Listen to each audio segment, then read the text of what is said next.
is this guy? You might ask. And that's a valid question. So in the very second rendition of SoundFiles, this is Ansset and you are welcome.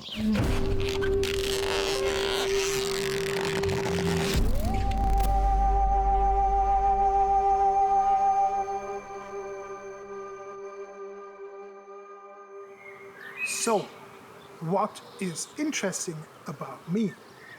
Well, there's actually 4 things. Number 1, I am a professionally trained chef, and my favorite color is yellow. So what's my favorite TV show? Utopia, of course. There's yellow in every frame. Number 2, I am a business IT specialist. After graduating from Fachhochschule Furtwangen, I started developing software for financial controllers, heading that department after a while. Soon I realized that organization is key to an optimal outcome, so I got heavily interested in quality management as a means to achieve that. Following that passion, I started working for a different company as a process manager, taking the total quality management training at the TQU on the side. Unfortunately, after quite a short period of time, the company kinda dissolved and I was glad to find a new job at the Department of Trauma Surgery at the University Hospital in Ulm. I turn on and off computers and support the medical staff with their tasks wherever I can.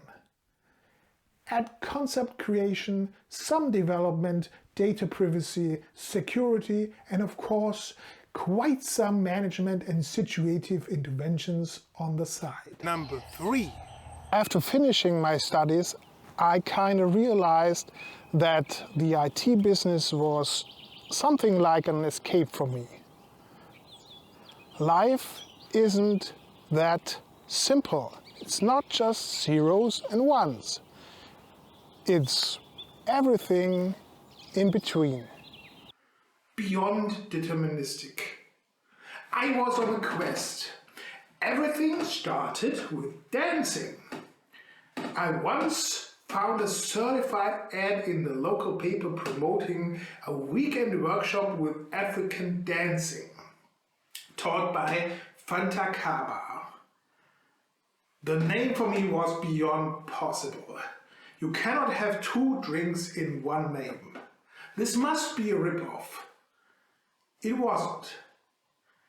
And it was one of the most intense weekends of my life. From that on, my journey led me into dance therapy, firewalking, tantra. I became a ritual teacher, took classes with Margot Anand and Peggy Dillon. And I was interested in various spiritual traditions. I'm very interested in how things work, so I started taking courses in NLP, and that resulted in me getting more and more into the field of psychotherapy, which I regarded as a highly interesting field. I learned lots of different approaches and schools of thought by taking classes. And I listened to hundreds of tapes from Auditorium Network again and again and again.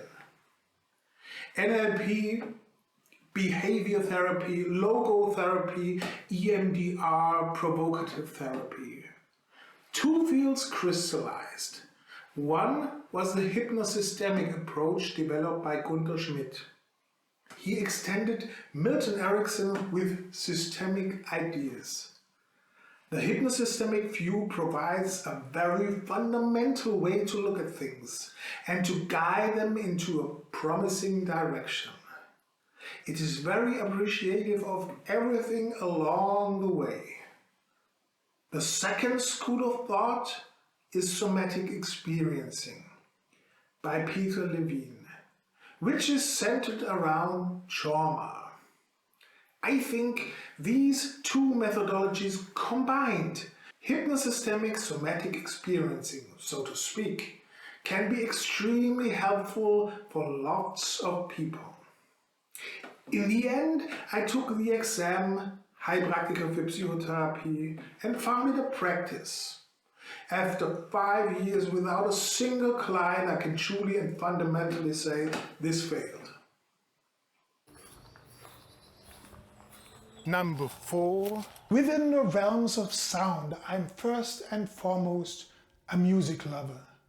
Starting at a very early age, I fell in love with my father's record collection and taping music from the radio, which resulted in me becoming a heavy music and record collector.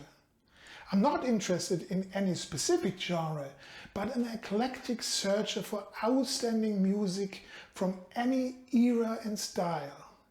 I love jazz, blues, rock, fusion, heavy metal, thrash metal, hip-hop, trip-hop, funk, turntablism, breakbeat, jungle, drum and bass, electronic extravaganza, and what have you. In the late 80s, I was heavily invested in the hardcore scene, doing a little label as T42 Records. I learned a tiny bit of playing the guitar as a kid, but stopped when I started cooking. Years later, I prepared for a firewalking seminar, and I wanted to have an introductory music with an immediate stop with some reverb and echo. So I looked for a program with which I could create that. And that was that. Pandora's box was ripped wide open. I started creating music with Propellerhead's Reason and Cakewalk Sonar. Later I switched to Cubase, which I still use.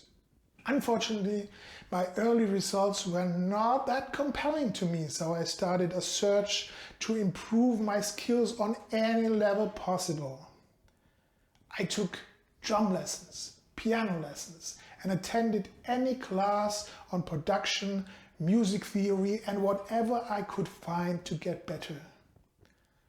The first result of that process was my first proper album, Become Real, under the moniker Ansset, which was released in 2012.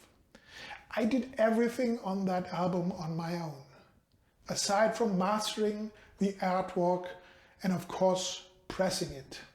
Until now I sold one single copy. Working in the IT field, I'm not really drawn to sit down at a computer after work, so I'm constantly looking for strategies to create. For the follow-up, everything is recorded aside from vocals, but that's a different story. Number 5 actually proves that I can't count. That's what actually got me into the IT field in the first place. Figure out the algorithm and let the computer handle the rest.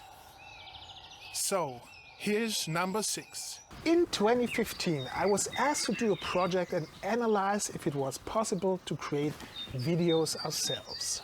Us being the Department of Trauma Surgery. Everybody I talked to said, don't do it. Get experienced experts. But as a famous philosopher once put it, that don't impress me much. Even today, people look at me like I'm crazy or say I'm leaning out of the window too far. Okay, I wasn't even able to take a proper photo with a cell phone. But you have to start somewhere. And I started at the very bottom. Even audio is way different to when creating music. So I literally watched thousands of YouTube videos and took lots of classes with Creative Live, Ansset, IFMA, Achim Dunkel and Münchner Filmwerkstatt. So there's people that say, I am a continuous source of inspiration. But I would never say that.